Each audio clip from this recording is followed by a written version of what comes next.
Eu vou ser breve por causa do horário, o William Saab.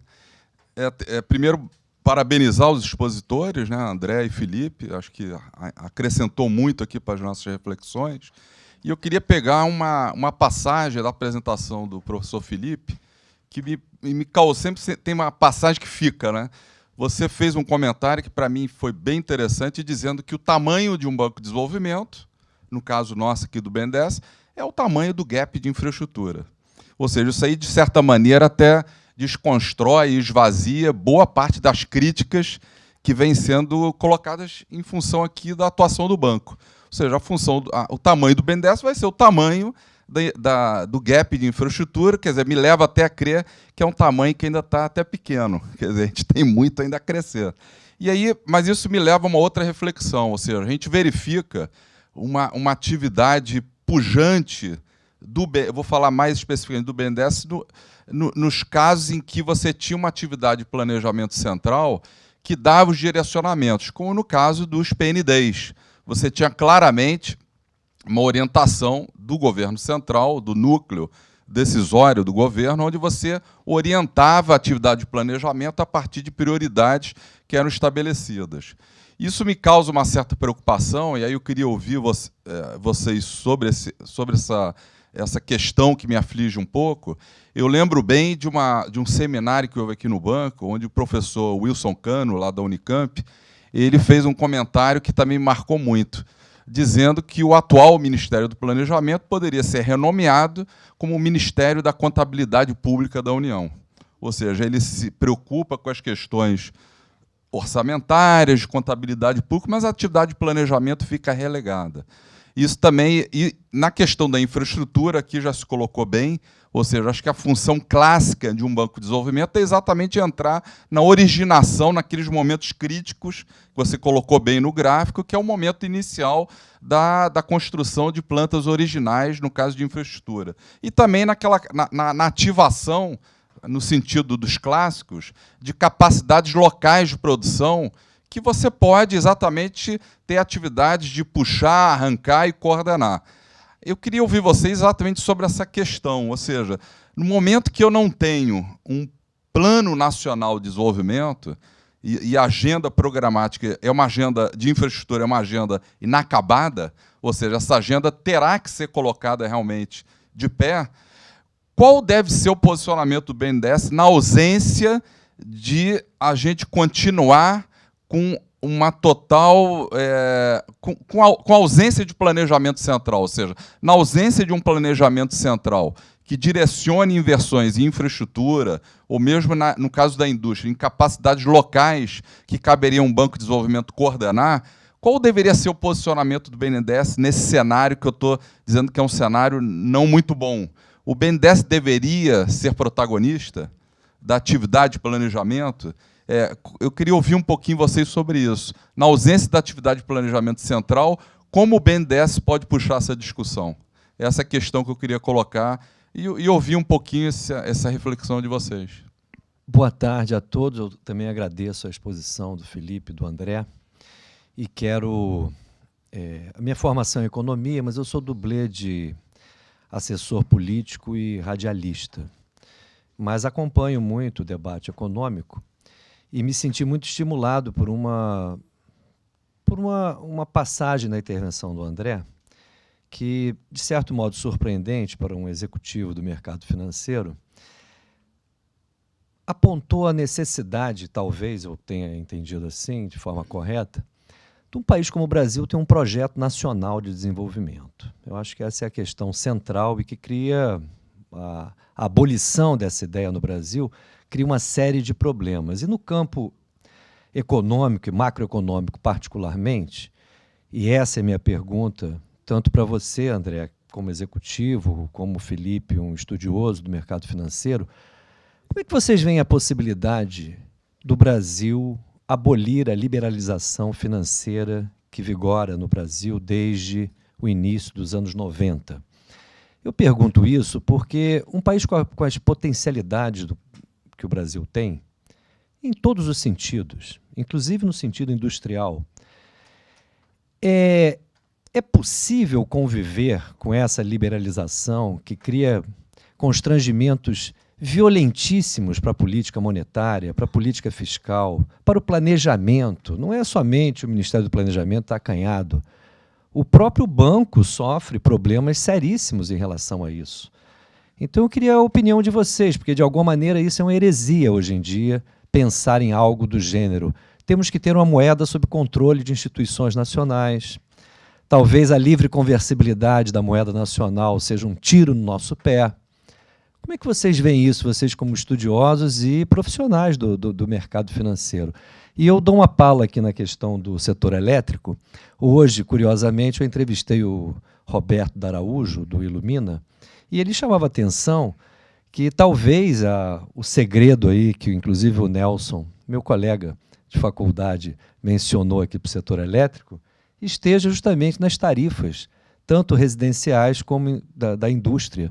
Essas tarifas subiram depois de 2003, segundo o Roberto Araújo, na área residencial, mesmo com as políticas que se tem de proteção à baixa renda, acima da inflação, ou seja, tarifa reajustes reais, superiores a 50% na área residencial e na área industrial superiores a 100%. Então, isso talvez explique aí a peculiaridade do setor elétrico. Obrigado. Meu nome é Luiz Borges, eu sou aposentado aqui no BNDES. Primeiro, parabenizar pelas apresentações. Eu gostaria de fazer 3 aspectos pontuais. Primeiro, eu tenho dúvida se o tamanho de um BD é o tamanho do gap de infraestrutura. Eu sou consultor da ALID, da Seção Latino-Americana, trabalho muito com o BICE da Argentina, a COFID no Peru, com o BNF do Paraguai, e eles não são do tamanho do gap de infraestrutura desses países, absolutamente. Esses bancos de desenvolvimento também, falando em BD, a gente pensa logo em BNDES, mas mesmo aqui a gente tem o Banco do Nordeste, a gente tem o BASA, que são completamente diferentes, a gente tem o BRDE, tem instituições como alguns bancos estaduais. Eu acho que a discussão é um pouquinho mais complexa para ser colocada dessa forma. E eu queria trazer aqui um testemunho que também a gente diz, nós BDs aqui, nós que trabalhamos no BD, especialmente no BNDES, a gente realmente foi muito inovador. A gente foi inovador na marra, a gente foi inovador na porrada, porque era quando surgiu uma situação de absoluto impasse é que a gente era obrigado a se mexer.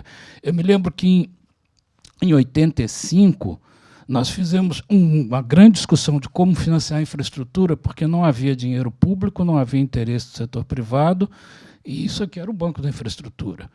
E os índices, as garantias, os ativos não eram bankable, não tinham capacidade de retorno de crédito. E aí a gente corre para o Project Finance, que o Nelson falou muito bem. Eu acabei de receber uma demanda do BICE de Buenos Aires para falar lá sobre Project Finance e PPP para projetos de energia elétrica, ou seja, um processo que o mundo viveu nos anos 80, que nós vivemos nos anos 90, eles estão vivendo agora.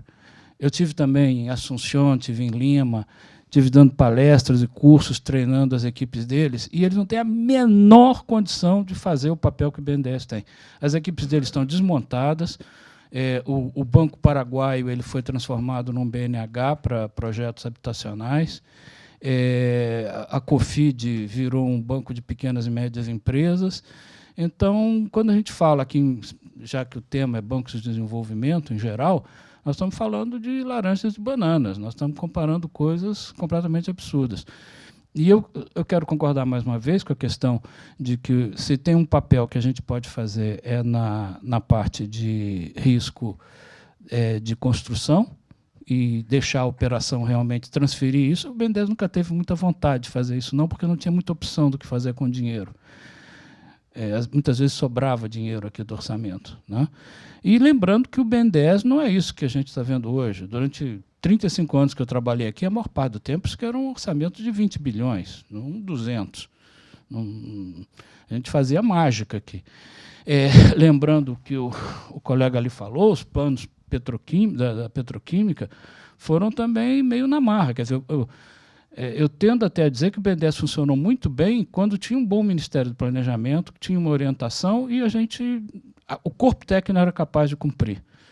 Alguém reclamou da privatização. A privatização é um ótimo exemplo disso. Tinha uma orientação clara, determinaram o que era para fazer, a gente montou um esquema, mais de 500 ações só contra a privatização da Vale do Rio Doce, e a gente ganhou todas. Por quê? Porque a gente fez direitinho, cumprindo todo o compliance, etc. E tal. Perdão?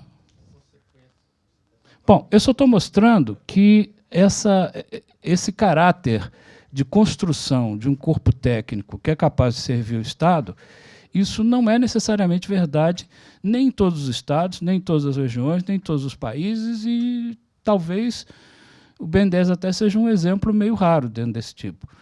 E eu queria lembrar que essa questão do funding realmente é a questão mais importante, porque se tem uma coisa que caracteriza uma instituição para poder trabalhar desse jeito, é ter um funding de longo prazo. E outra coisa que eu queria comentar, vocês comentaram muito de vício, né? O setor financeiro ficou muito viciado em operações com BNDES, as operações de repasse. Eu não sei se vocês sabem, o BNDES tem uma taxa de inadimplência menor do que a dos bancos privados.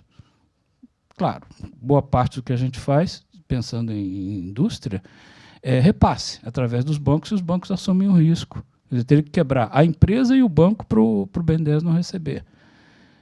Eu queria agregar esses dados e ouvir aí os palestrantes. Não, a minha pergunta é simples. Tá. Eu acho que o discurso corrente hoje é um pouco na contramão do que o Felipe falou. Acho que o que está no governo, em parte da banca, não, a gente faz greenfield sim. Põe o projeto, me dá um arcabouço regulatório e a gente faz, e, enfim. Obviamente, ninguém vai discutir onde vão parar as tarifas públicas, a agência vai repassar, não vai... vai repassar todos os riscos para a tarifa e o consumidor final vai pagar tudo isso. Essa discussão está por lado, mas está posto, o argumento hoje, a aposta tem investidor institucional, tem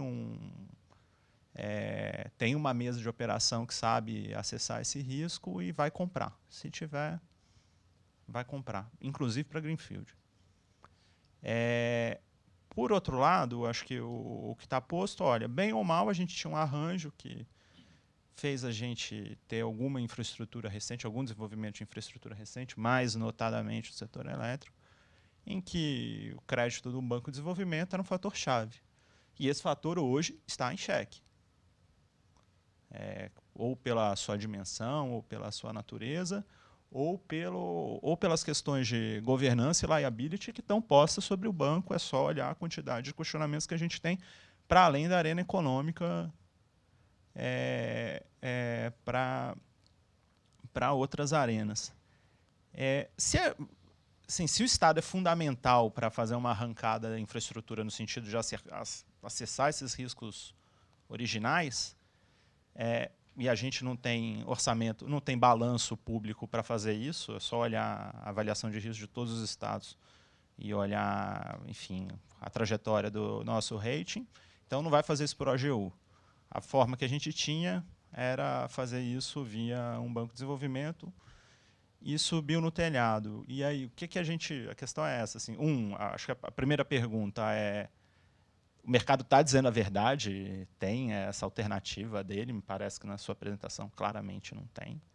E a outra é como é que a gente vai fazer esse push da infraestrutura que a gente precisa, com custos, sem mascarar o custo da tarifa, porque é um custo que depois vai acabar com a sociedade de alguma forma, não vai ser imposto, vai ser tarifa. Como a gente fazer isso se o arranjo que a gente tem hoje está em xeque?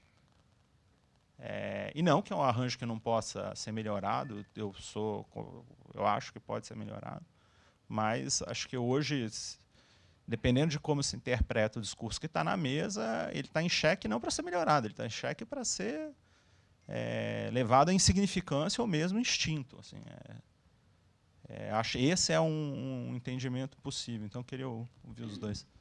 Então, assim, só complementando, lembrar o seguinte, as características, né? Evidentemente que infraestrutura, quando a gente está falando de água, saneamento, a gente está falando de energia, a gente está falando em logística, a gente está falando em comunicação, ou seja, é um campo tão amplo que os negócios acabam tendo características distintas. A gente acaba tendo que exemplificar quando a gente vai falar de uma determinada situação, tá? Mas, assim, de uma maneira geral, o que acontece com a infraestrutura? A infraestrutura, se você tem um planejamento bem feito, consequente, tá? Você vai fazer uma infraestrutura que tenha uma externalidade positiva muito grande para toda a economia. E quem é que vai capturar essa externalidade positiva logo no primeiro momento em que a coisa começa a entrar em operação? É o Estado, porque se a economia roda mais e melhor, você vai recolher mais imposto, de forma direta e indireta. Só imagina amanhã você retirar a ponte Rio-Niterói. Teve uma catástrofe, a ponte caiu. Você já imaginar a consequência negativa para a economia do Rio, Niterói, do Grande Rio, e o quanto que isso vai reduzir o Estado em captar impostos nos níveis de Estado e de federação? Claramente. Então, assim, é palpável isso, ou seja, o Estado ele é um grande investidor de infraestrutura porque ele, primeiro, é um investimento capital intensivo, de uma forma geral. Tá?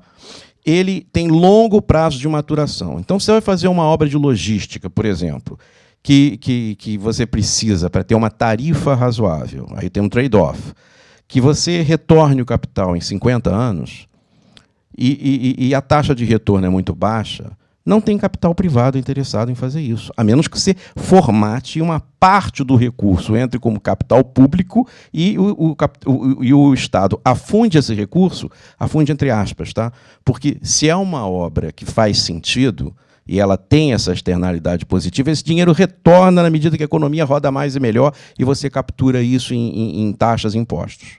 Essa é que é a lógica, por que é tão importante, por que para o Estado vai ser sempre negócio, e negócio logo no primeiro momento. Quer dizer, o Estado é o único ator que tem, além de poder receber a tarifa que ele vai receber do negócio em si, que é essa, vai ter, para poder realmente ser eficiente do ponto de vista para a economia, tem que ser suficientemente baixa, o tempo suficientemente longo e uma taxa de retorno suficientemente baixa, mas, de novo, você pode formatar o negócio de tal maneira que o Estado entre com uma determinada parte do orçamento a custo afundado, use seu banco de investimento como veículo. Para quê? Para que o capital privado possa, a partir de um determinado momento de maturidade, entrar na atratividade que o negócio vai ter formatado daquele jeito.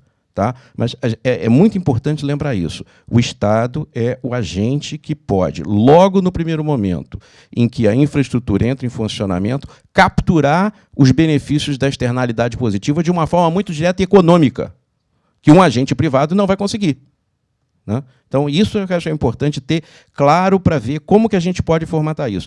E quando eu falei nessa visão de opções reais, o que eu imaginei é que, logo na largada, você já tem formulado janelas de lançamento em que a SPE vai lançar títulos no mercado e ela vai ter a obrigação, e essa obrigação vai estar na mão do financiador do banco. O banco vai lançar títulos em nome dele, ele, para receber o dinheiro inicial, ele já assumiu esse compromisso. Então, você vai ter uma janela, vamos dizer, entre o 4º e 5º ano, outra janela entre o 7º e o 8º ano, em que você pode até, evidentemente, colocar até 100% daquele negócio, passar tudo para o mercado. Porque o negócio já está rodando bem, o negócio já vai estar funcionando, e o mercado vai poder pagar taxas mais interessantes. E o cara vai colocar isso já no modelo econômico dele logo na partida. E vai ter um mercado muito interessante, e o mercado vai refinanciar isso.